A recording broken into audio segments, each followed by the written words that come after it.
Hi fam, it's the Island Girl and I'm back with another reaction video for you today. And today I'm reacting to reasons to move to the UK. Why I left the US for the UK. And I'm getting this one from Seeking Soft Adventures. The link will be in the description below. Please go over and show her some love. Hit that like and hit that subscribe button over on her channel. All right, we're going to get into this one. I want to know why she think people should move to the UK, and I also want to know why she left the US to live in the UK. So if you're new here, welcome. Don't forget to hit the like, hit the share, and let me know your thoughts in the comment section. To all my regular Shameless Day ones, here we go now. Hey there, I'm Lisa. My story involves leaving my home country of the United States not once but twice. And I've been in England for over 20 years now. I really have no regrets. But first, some context. I can see the interest in leaving rising. So in this video, I'm going to share my answers to the questions I get asked all the time, mostly by Brits. Why did I leave? Why did I choose England? And would I be going back? If you're thinking of leaving your home country, whether it's United States or not, either for long-term travel or a more permanent move, consider this video a message of inspiration and encouragement. Okay. What are these reasons? There are a few aspects of US culture that aren't for me. First one, carrying guns. I grew up in a rural area, so I understand there is a need with situations involving livestock or wild animals, but it's the intent to shoot human beings that I just don't understand. So moving on. I was really fearful of the US healthcare system. I was fearful. That's a big one that she just pointed out. And a lot of Americans, I think, nowadays are waking up to the fact that, look, you don't have to have a gun. You don't have to. It's not a necessity. I can understand if you're a farmer and you need to protect your livestock. That's different. But taking it out on somebody else, getting that call or panicking, that panic person on the end of this just happened, or sending your kids out, it's a dread, and nobody want to deal with that. Nobody wants to sit down and deal with that. So I was not expecting her to start out with a bang like that one, even though I thought it would be on her list, but I concur. I am in agreement with her on that one.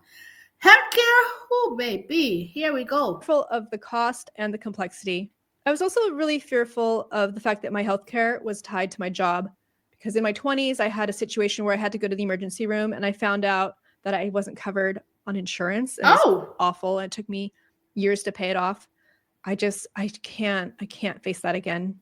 Here in England, you just rock up to one of your local surgeries and register. And then after that, you can just make an appointment. This is kind of a weird one, but before I knew I was autistic and had ADHD, I couldn't quite figure out who I was. The gold standard of a personality is very perky and upbeat, and like, I'm a happy person. I just have resting bitch face.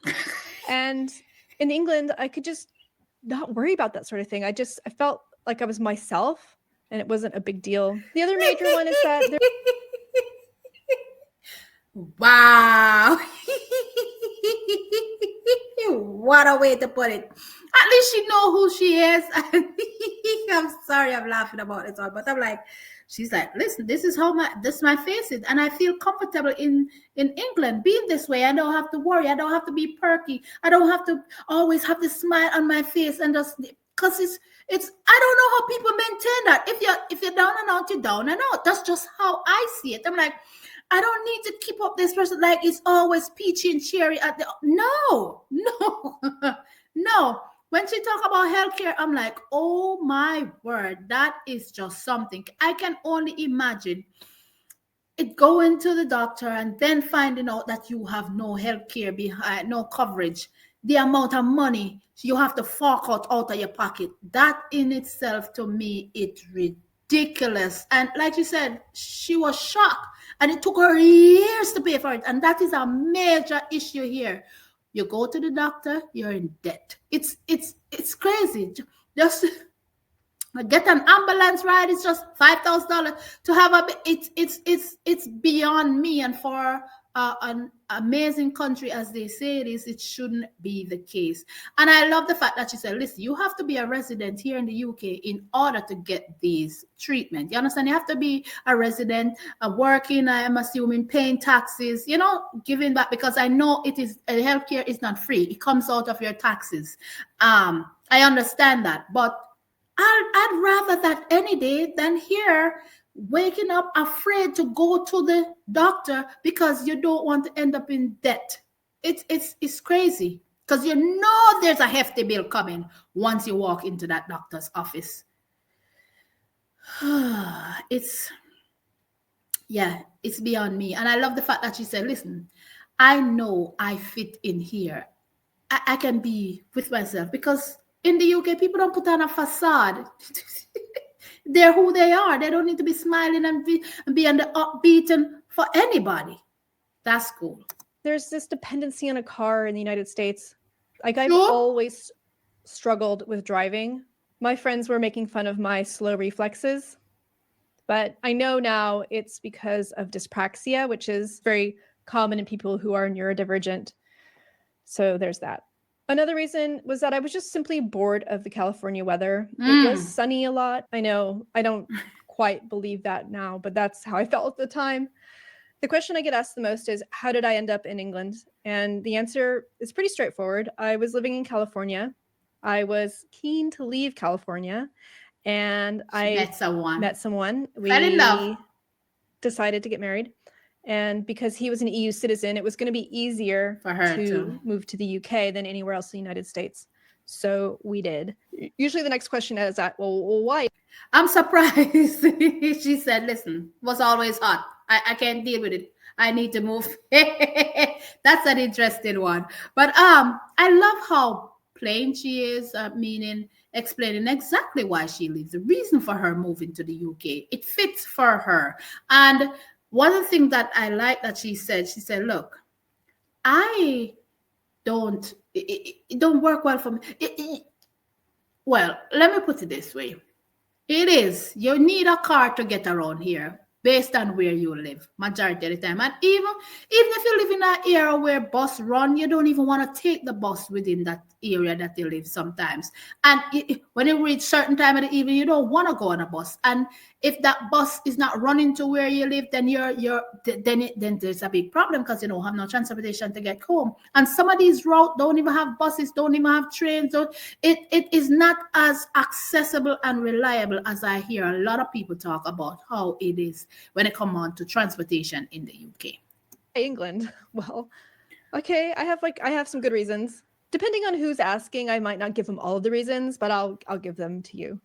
First of all, I was an Anglophile. Ever since I was a preteen, I went into that mad horse phase. Okay. And I was fortunate enough I did get to ride, but I was living in Western United States, which is primarily Western style of riding. And I was obsessed with English style riding. Okay. I think a lot of that influence was due to the fact that I was reading books that were set either in England or on the East Coast. And I guess I was just drawn to that. I was fortunate enough to visit the UK a few times before I made the decision to live there. I'm here now. And so that made it easier. I love the UK culture. I love the pubs. I love the history. I love that in England, you're allowed to look average. They even let people on TV, they let women on TV who don't meet this like impossible beauty standard exist. And it's not a big deal. Love it. The pub, you all know I'm a foodie, and you all know I can't wait to, not only that, to come and enjoy the pub life, because the way it's explained is so different, and I can't wait to experience it for myself. Just looking at videos, I'm like, oh, that experience, I just want it for myself. It looks amazing. The culture is rich. The history is rich. I get where she's coming from. And yeah, you get to be yourself. You don't have to please nobody, man. I like that. I really do. When you think about it, it'll be like, oh, it's just easy to get by and just be yourself. And you don't have to try to please anybody. It is what it is. Wow. Really annoys me when Americans make fun of the bad British teeth. Oh. It's not that the teeth are bad. Their teeth are healthy here. They're just not straight. It's just not important to spend tons of money to straighten teeth. That attitude is slowly shifting. I see more people with the Invisalign or having teeth whitening done, but it's certainly not something that we're all aiming for. I used to hear a lot about this in my videos about in the UK people have bad teeth. I've heard that a lot. And I understand what she's saying. If you don't want to straighten it, you don't have to straighten it. You don't have to bleach it. You just be comfortable with who you are. She said something earlier too, that in the UK, the beauty standard is not. You don't have to strive to be to look a certain way, and it's true because even on TV over here, oh my word, you have to fit. Even if you're this, you have to fit and look a certain way. Skinny, the straighten here, you gotta fit in their box, and it's messed up. That's how it is, but that's America for you. So I can see why one would want to run from this and just be you. Another major reason I chose the UK. I get paid vacation to the tune of 25 days a year as an average full-time employee, which is pretty incredible. Amazing. And if any Americans ask, I can always just offer that as a reason. I can spend more time on vacation in your country than you can. The other one, of course, is the travel opportunity. Wow. And she is so right on that. Wow. 25 days off on vacation. Huh?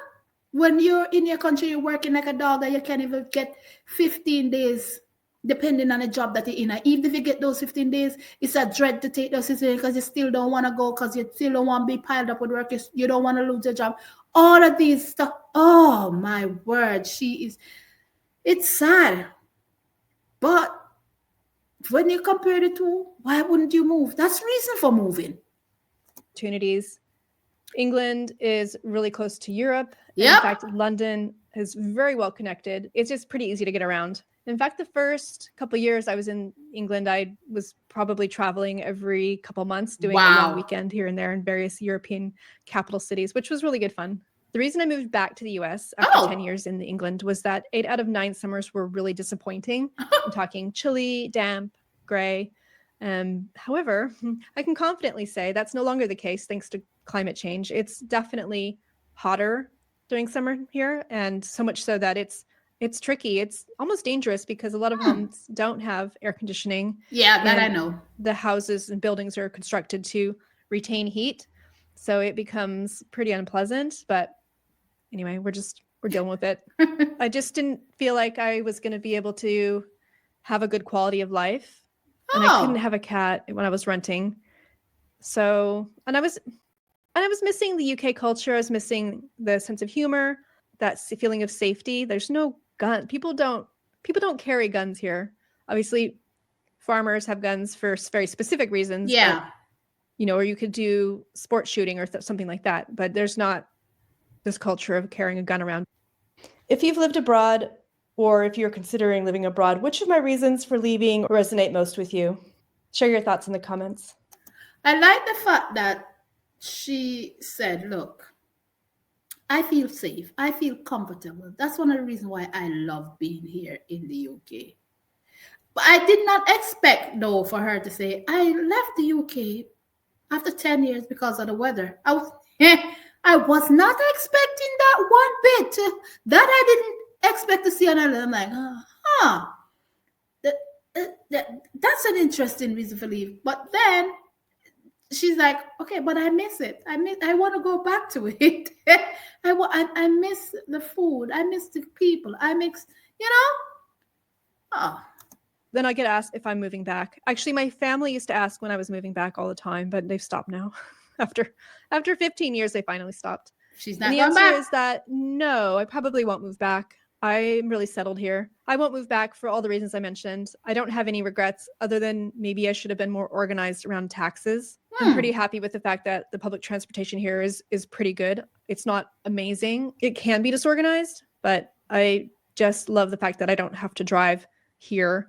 I can drive in other places that have wider roads. Hello, USA. But here the roads are pretty narrow, and it's it's just not something I can do just yet. I mean, I haven't totally given up. I've taken driving lessons, but hey, I do think it's sad how divided the US has become. And I think it's really sad how people reject facts and science because it doesn't align with their worldviews. I'm pretty disappointed in this version of the United States. My overall message to you is if you want to move abroad or slow travel abroad, I say go for it. Yep. Definitely go visit the place ahead of time if you can. I've seen this pattern with other expats when they leave the United States. They expect their place they're going to be very similar to the United States. Yeah, that's not really possible. Not. There's going to be things that are slower. There's going to be less focus on customer service. That's just a fact, unless you're on a cruise ship. I don't want to minimize the difficulty of moving to and from countries. It's a lot physically, mentally, and emotionally. There's a lot of guilt when it comes to leaving friends and family behind. And of course, the difficulty comes is when you're quite far away. Yep. And you have, say, limited time off to explore. You don't necessarily want to be spending all of your time going back to the US. The easiest way to move abroad is if you're just going to do slow travel and stay as long as you want within a country up to the allowance of the visitor visa. Okay. Otherwise, becoming a student is a very valid way to get residency in a country. So there's choices. It's just really going to depend on your individual circumstances and where you want to go. For me personally, I've been slow traveling for nearly 2 years now, and it's going great. I do a lot of house sitting. I'm a fully fledged cat lady, and that's primarily how I can afford this lifestyle. If you're still watching, I'd love it if you'd hit like and subscribe to help my channel grow. I appreciate it. I definitely enjoy this video from her. It's simple, it's straightforward. She get right to the point. She's like, this is the reason why I leave, and this is the reason why, I love where I'm at. And I can see why a lot of people can relate to those reasons as some of the reasons that she said that she leave the US for, because a lot of I think, in my opinion, a lot of persons in the US are waking up. They're like, okay, this is not it. I need a better life. I need to be, a more stress-free, a more work-life balance, the culture, and then to travel. Because when you're in the UK, you get to travel to Europe. Your side is so easy. It's not as expensive. Or when you have to travel out of the US, you got to pay so much. Man, when I did a video the other day, and I'm like, oh, wow, the price for traveling is not out of UK to different European regions. It's so cheap. I can understand where you can jump and spend a weekend here, a week there, or 2 weeks here.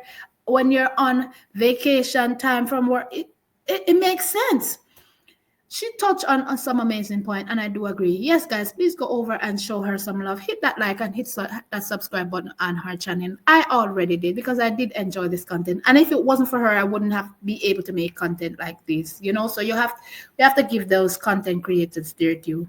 It's your island girl, and I'm running out of here. Let me know your thoughts on this one. What do you think? Do you agree with her or not? Leave it in the comment section, and I will be there to chat with you guys as well.